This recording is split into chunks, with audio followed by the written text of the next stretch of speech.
Bonjour à toutes et à tous, ravi de vous retrouver. C'est un nouveau numéro de 2 heures de marche sur Montagne TV depuis Méribel, l'une des stations du domaine des Trois-Vallées. Nous retrouverons d'ici quelques instants à l'hôtel Le Kaila, le directeur de l'office de tourisme de Méribel qui fera le point sur cette saison 2012-2013. Et puis nous parlerons également des activités et des opérations à venir avec notamment Vincent Lalanne-Claude. Il est le directeur de l'association des Trois-Vallées. Ils organisent le 7 avril prochain l'Enduro des Trois-Vallées. Et si vous voulez en savoir plus, eh bien c'est tout de suite et c'est dans 2 heures de marche.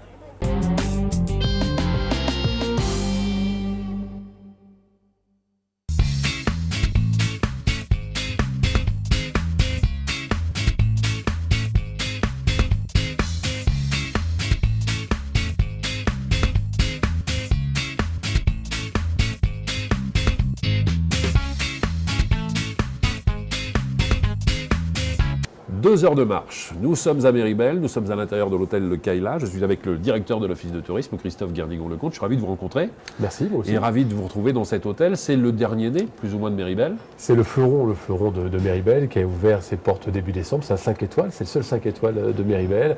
Une cinquantaine de suites, superbement bien réalisées, avec de la pierre, du bois. Vraiment, ça fait partie de nos plus beaux... Il n'y a pas à rougir par rapport aux autres grandes stations françaises. Effectivement, on est au niveau. On est au niveau, largement au niveau. On n'est pas vraiment derrière. Superbe hôtel avec 40 000 lits maintenant proposés sur Méribel, c'est ça? Sur la vallée de Méribel, nous sommes à 40 000 lits. Nous avons une vallée qui est assez grande. Ça part de Méribel-les-Alus, qui est le village authentique, jusqu'à Méribel-Motaré, qui est à 1800 mètres d'altitude. Donc tout ce cheminement fait 40 000 lits à proposer à la clientèle française et internationale. Alors nous sommes au moment de l'enregistrement de cette émission, pratiquement fin mars. La première fois où je suis venu à Méribel cette année, c'était le 17 décembre. Je suis arrivé sous la neige et aujourd'hui c'est encore pareil. Vous en avez eu toute l'année. On a eu, comme toutes les stations, tout le domaine alpin et pyrénéen, de la neige, de la neige, de la neige. Et c'est vrai qu'on aimerait bien avoir un petit peu de soleil aujourd'hui parce que ça devient un petit peu compliqué. Nos organismes aimeraient bien avoir un peu de chaleur. Mais ça fait le bonheur des skieurs malgré tout. Attendez, nous avons 5 mètres de neige cumulée depuis le début de la saison d'hiver. C'est quand même très très bon. L'année dernière, on avait fini à 3,5 mètres. Donc vous voyez, on était largement. Et là, c'est parti encore pour toute la semaine d'avoir encore 40 ou 50 cm. Mais vrai, nos freeriders, nos vacanciers qui viennent tester ces pistes, qui sont magnifiquement entretenues par nos montées mécaniques, écoutez, là, c'est le bonheur. Il n'y a pas un caillou, pas une tulipe non plus, mais pas un caillou. Et il y a eu un taux de remplissage exceptionnel? Nous avons un taux de remplissage en début d'année qui était fabuleux. Toutes les vacances de Noël et jour de l'an qui étaient plus que correctes, même plus que correctes.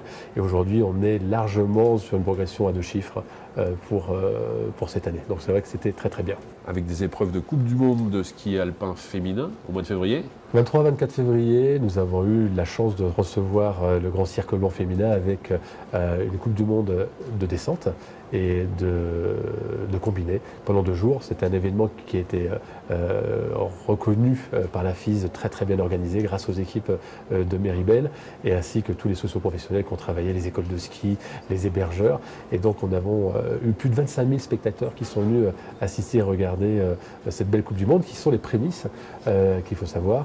En 2015, du 18 au 22 mars 2015, nous allons recevoir pour la première fois en France les phases finales de Coupe du Monde, c'est-à-dire les meilleurs skieurs mondiaux de toutes les disciplines qui vont s'affronter pour les Globes de Cristal à Méribel sur le mois de mars 2015. Alors le tourisme de montagne, c'est quelque chose qui vous connaît bien. Méribel, c'est une nouveauté pour vous, plus ou moins. Vous êtes arrivé en fin d'année dernière, c'est ça? Je suis arrivé début octobre, oui, tout à fait. Début octobre? Oui, donc c'est un beau challenge. Méribel fait partie des top 5 des stations européennes, des stations premium. Donc c'est vrai qu'aujourd'hui, on est dans le fleuron de la qualité du ski, de l'hébergement, au centre et au cœur des Trois-Vallées, du plus grand domaine skiable du monde non relié. Donc ça, il faut le dire. Et c'est vrai que vous êtes au cœur du plus beau domaine, au cœur du ski mondial. Alors que souhaitez-vous insuffler avec votre arrivée maintenant sur Méribel?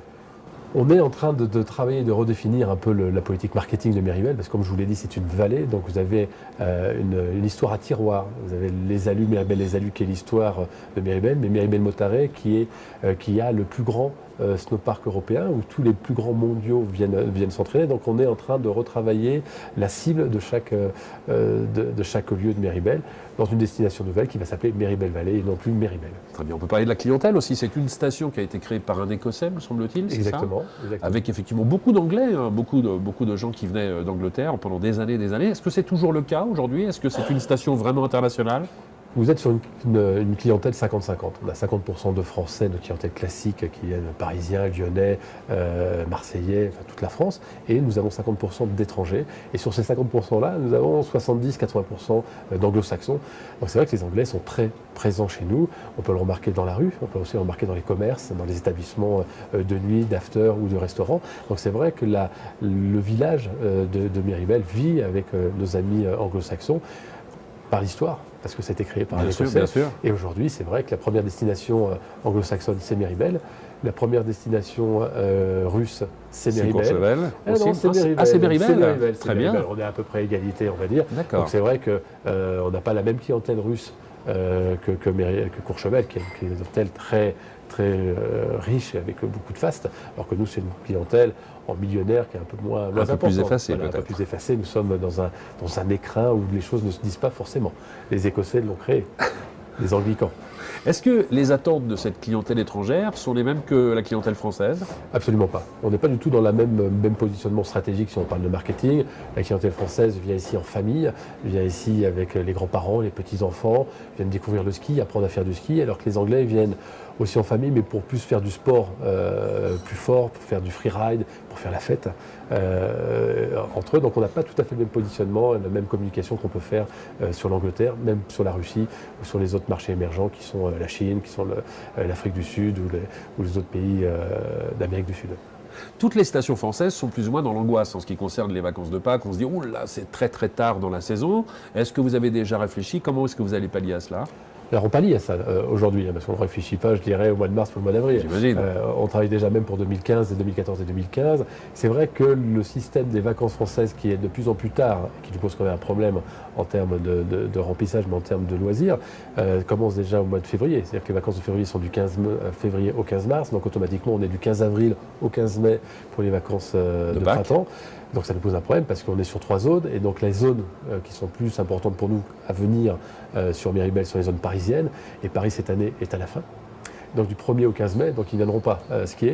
Et c'est vrai que tardivement dans la saison, tardivement sur ces zones qui sont importantes, on essaie de pallier avec des produits un petit peu différents sur des événements qui se passent début avril sur les populations anglo-saxonnes et belges qui sont en vacances à cette période-là. Oui. Sur une manifestation qui s'appelle les Shred Days, où on va recevoir les plus grands riders et snowboarders du monde pendant 3 jours. Donc c'est des packages qu'on propose. On a aussi une autre appellation qu'on fait avec l'association des Trois-Vallées où nous nous trouvons, qui s'appelle Venez en vacances, on vous paye un rouge. D'accord. Mais ceci étant, venir pendant les vacances de Pâques, même sur cette période du 1er au 15 mai pour les Parisiens, c'est l'occasion peut-être d'avoir une mise en bouche pour découvrir ce qu'est la montagne en été. En autre chose, c'est vrai que les stations de ski comme Miribel proposent d'autres loisirs.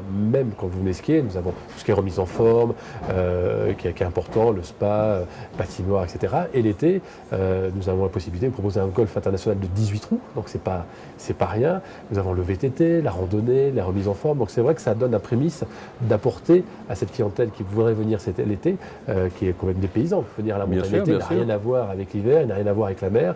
On a ce qu'on dit l'habitude, on a la climatisation à l'été, parce qu'il fait quand même frais, on n'a que 20 à 25 degrés par rapport à la côte où on est sur des 40. Et le golf de 18 trous, c'est quand même le plus beau et le plus haut. Vous avez un altiport, vous avez un certain nombre de pistes de VTT pour la famille et toute la remise en forme que l'on propose.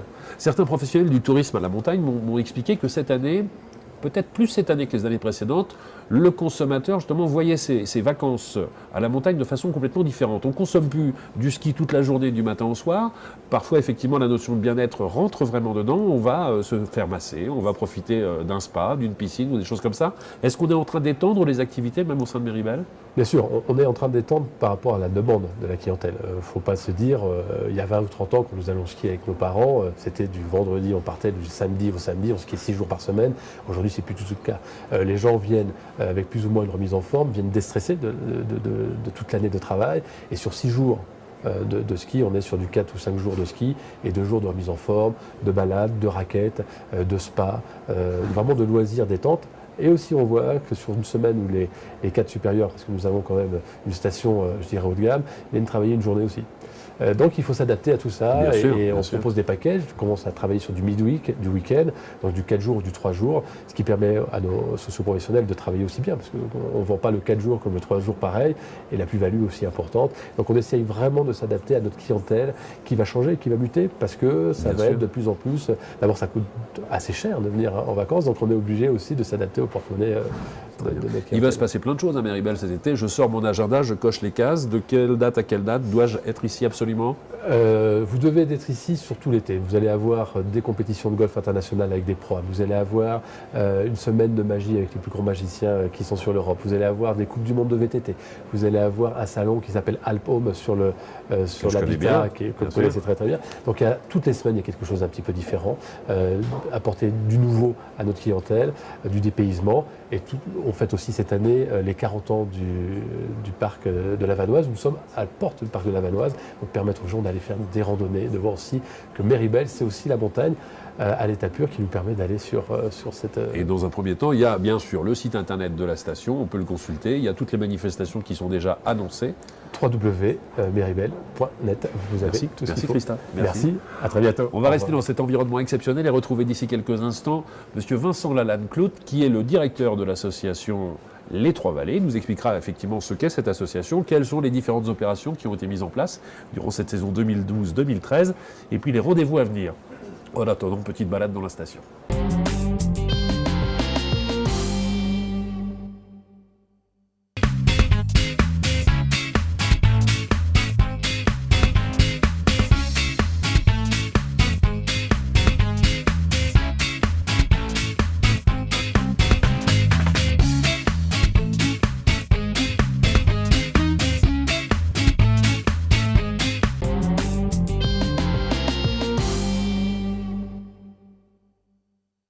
Retour à Méribel, toujours à l'intérieur du Kaila, le dernier hôtel en date de Méribel, 5 étoiles, un palace. Je vous invite à y venir y faire un petit tour parce que c'est vraiment splendide. Et nous sommes en compagnie de Monsieur Vincent Lalanne-Clout. Je suis ravi de vous rencontrer de nouveau, parce qu'on s'est déjà rencontrés sur Montagne TV à plusieurs occasions. Tout à fait.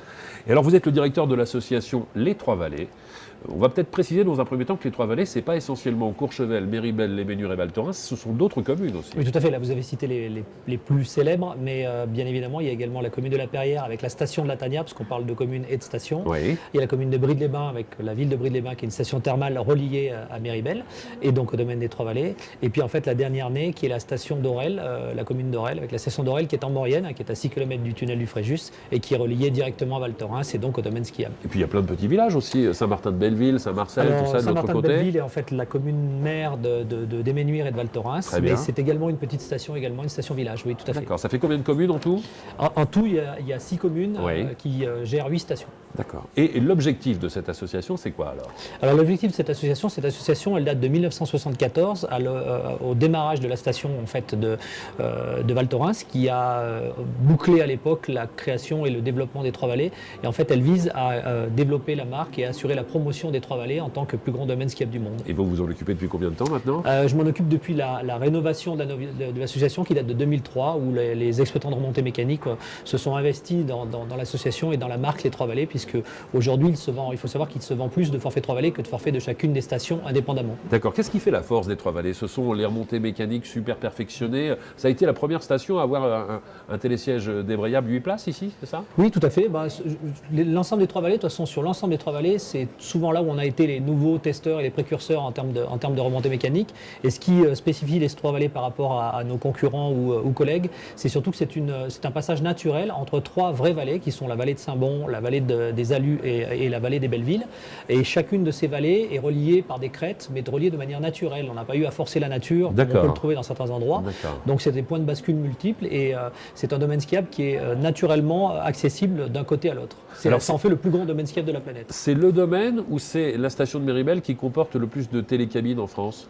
Oui, parce que la station de Méribel est au centre, au cœur du domaine des Trois Vallées, ce qui est son slogan d'ailleurs. 20 télécabines, c'est ça ? Oui, voilà. Et vous avez la liaison effectivement qui est par rapport à la vallée, mais vous avez des télécabines qui partent de chaque côté de la vallée pour relier à l'ensemble du domaine skiable. Donc on est vraiment au cœur du domaine skiable. D'accord, alors vous occupez de la promotion bien sûr de ce domaine skiable le plus grand au monde, on va le dire, on n'a pas honte de le dire.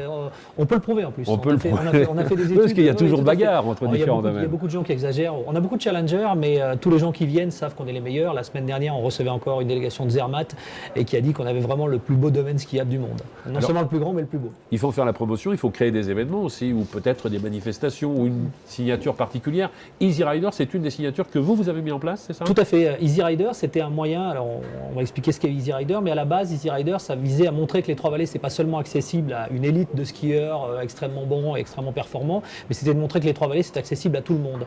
Et on s'est dit à l'époque, pourquoi ne pas prouver que les Trois-Vallées, le plus grand domaine skiable du monde, soit capable d'enseigner à des gens totalement débutants. Donc le principe d'Easy Rider, c'est de faire un appel à candidature et une sélection d'une famille en France et d'une famille en Angleterre pour l'instant, et je pense qu'on ira l'année prochaine sur la Belgique, de prendre cette famille de non-skieurs. On fait un casting, hein, comme pour la télé-réalité, on a fait un petit casting, et ces gens-là, on les a pris de totalement débutants pour les transformer en une saison en bons skieurs. Alors pour ça, on les invite dans chacune des stations du domaine des Trois-Vallées. Ils viennent combien de fois?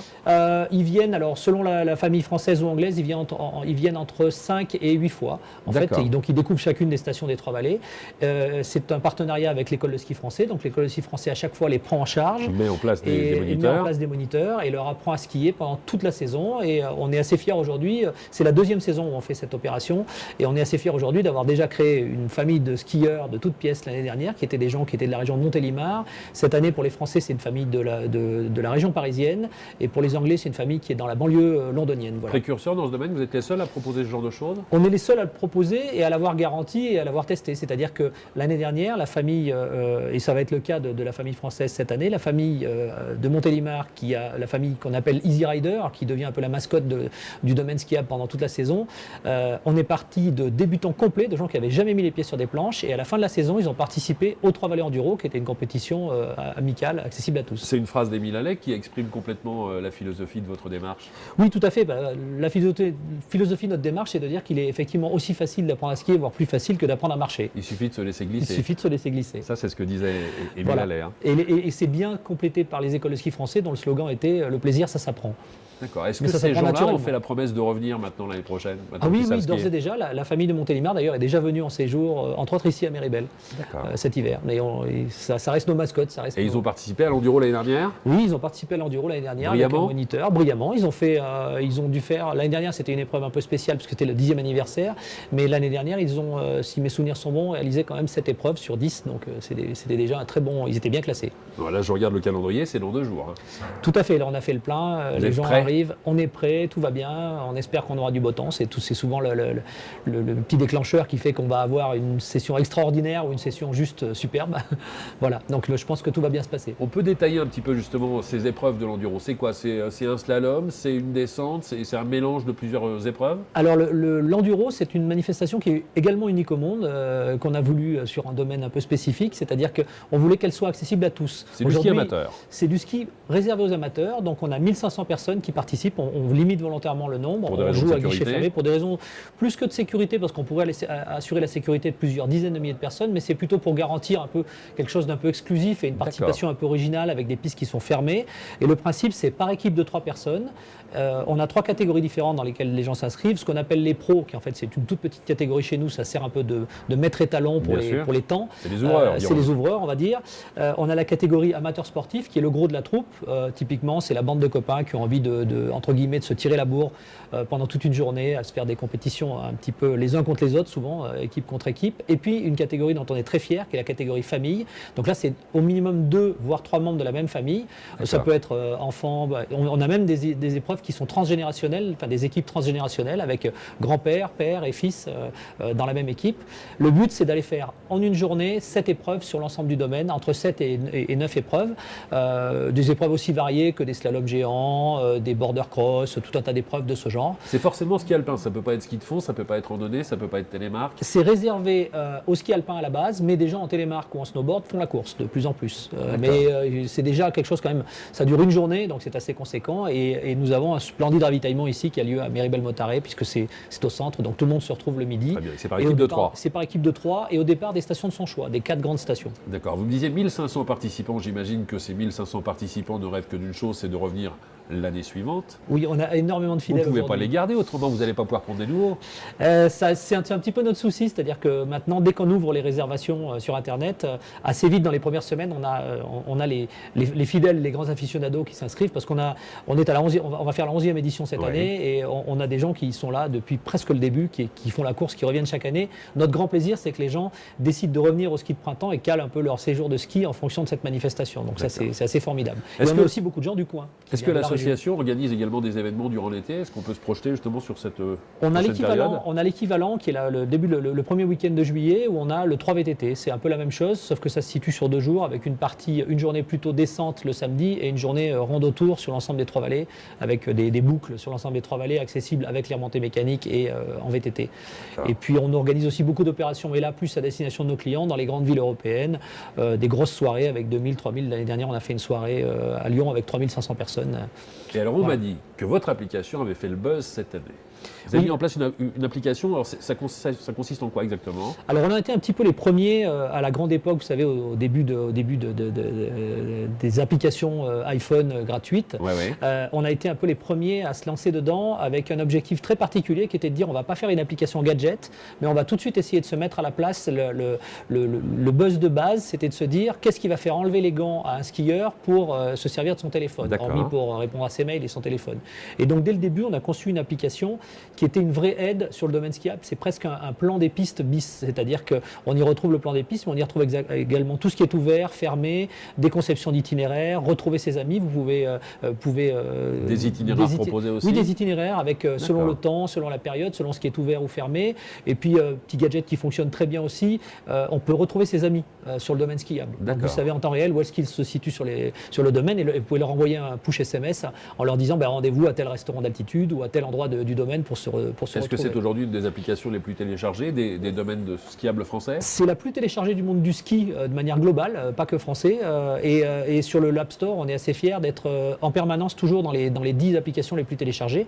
Elle est totalement gratuite et aujourd'hui, pour vous donner un exemple en termes de chiffres, on n'a pas loin de 300 000 personnes qui l'ont téléchargée, ce qui représente plus de 4,5 millions d'ouvertures de sessions depuis sa création. Donc c'est absolument phénoménal. C'est-à-dire qu'aujourd'hui, vous ne pouvez pratiquement pas échapper quand vous montez dans un télécabine à quelqu'un qui ouvre l'application dans le télécabine. Et qui regarde un petit peu. Et qui regarde dessus. Voilà. De toute façon, être aujourd'hui sur Internet comme sur les réseaux sociaux, ça paraît assez incontournable. J'en profite d'ailleurs au passage et je vous remercie parce que nous avons dépassé cette semaine les 20 000 fans sur Facebook, Bravo. sur les réseaux sociaux. Donc effectivement, il y a plein de gens qui regardent aujourd'hui Montagne TV et on en parle autour de soi. Alors retire bien la date, c'est ce week-end. Oui, le 7 C'est avril. la 11e édition ou 12e? C'est la 11e édition. 11e édition de l'Enduro. Merci mille fois Vincent. Merci à vous. Merci. On va continuer à parler montagne, à parler également adrénaline, avec un documentaire qui est actuellement en train de passer sur Montagne TV. Et je vous invite à le regarder. Je vous en propose quelques images maintenant. C'est le portrait d'une Suissesse. Elle s'appelle Géraldine Fasnacht. On va la retrouver en faisant du wingsuit en Antarctique. Vous savez, ce sont ces combinaisons de chauves-souris avec lesquelles on fait plus ou moins du vol libre. Mais attention, si vous avez le vertige, s'abstenir. Et on la retrouve également sur la plus haute marche des X-Trails de Verbier. Exact. En snowboard cette fois-ci, c'est une grande championne. Regardez quelques images et on se retrouve très prochainement sur Montagne TV pour un autre numéro de 2 heures de marche. Au revoir.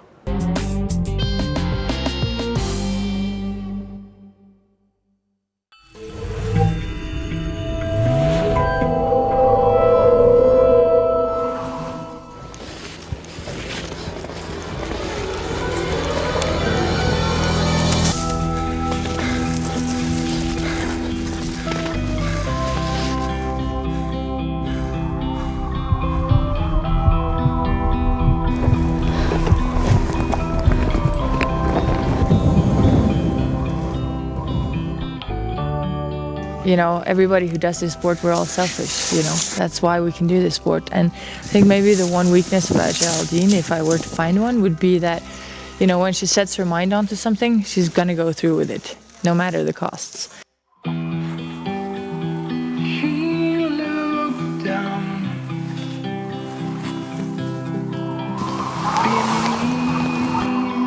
Bah là, si tu passes, t'es Batwoman là.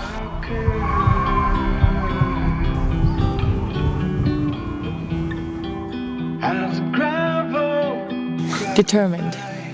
Determination. I think that's a good word for her. Not worry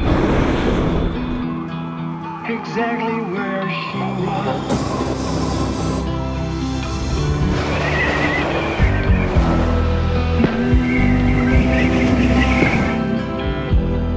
Bah, c'est comme une drogue, hein. Au moment où on y retouche, on a l'impression qu'on...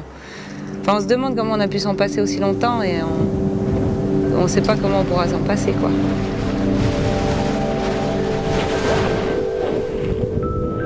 But it's like, you know, when you fall in love, you can't control it. And you know that it might hurt you. You know it's a little dangerous because you can't control her feelings. But you still, even though you know this, you just want a little bit more and a little bit more. It's the same thing with base jumping. You know that it might hurt you, but the feeling is so good.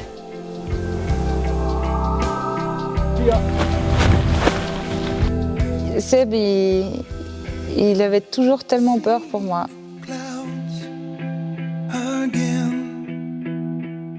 Et là, je me suis finalement posé la question, mais est-ce que vraiment tu as besoin de tout ça pour être heureuse, quoi?